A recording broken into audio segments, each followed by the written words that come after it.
Unang nasikop si Ibrahim Sulaiman, 41 anyos, ug residente sa Kawa, Barangay West, Nindakbayan.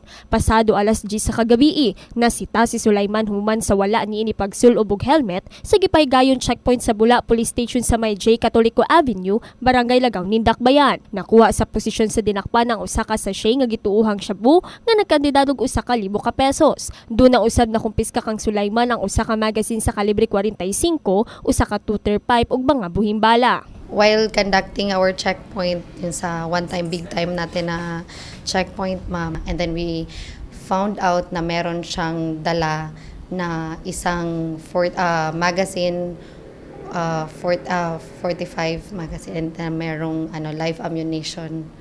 And meron din tayong nakuha na isang sachet na inhala natin na containing shabu. And then, meron din isang tutor. Pinaagi usab sa oplansita nga gipahigayon sa Pendaton Police Station, nasikop ang duha ka dinakpan nga silang Hargon Pastilao ug Brian Ives Andico. Human masita sa checkpoint nga walay helmet. Sa pagkadakop sa otoridad ngadto sa duha, nakuha ang usa ka sachet nga gituuhang shabu. Gisulayan sa news team makuhaan og pamahayag ang duha apan nagdumili na kini moatubang sa kamera. Nasikop usab sa Gipaygayon checkpoint sa City Public Safety Company kun CPSC sa National Highway si Sami Abusama, human masita nga walay helmet ug wala usab side mirror ang gigamit nga motor kagainang kadlawon, kundi nakumpiska sa posisyon niini ang usa ka sachet nga gituuhang shabu nga nagbalor og 500 pesos. Matud sa dinakpan, dili kuno iya ang nakumpiskang droga, apan aminado siya nga gagamitan kini og ilegal nga droga. Para sa mua, ikap-kap man mo, nakakap sa iyang bulsa. Yung ebidensya. Tapos din lang iulog sa kuha.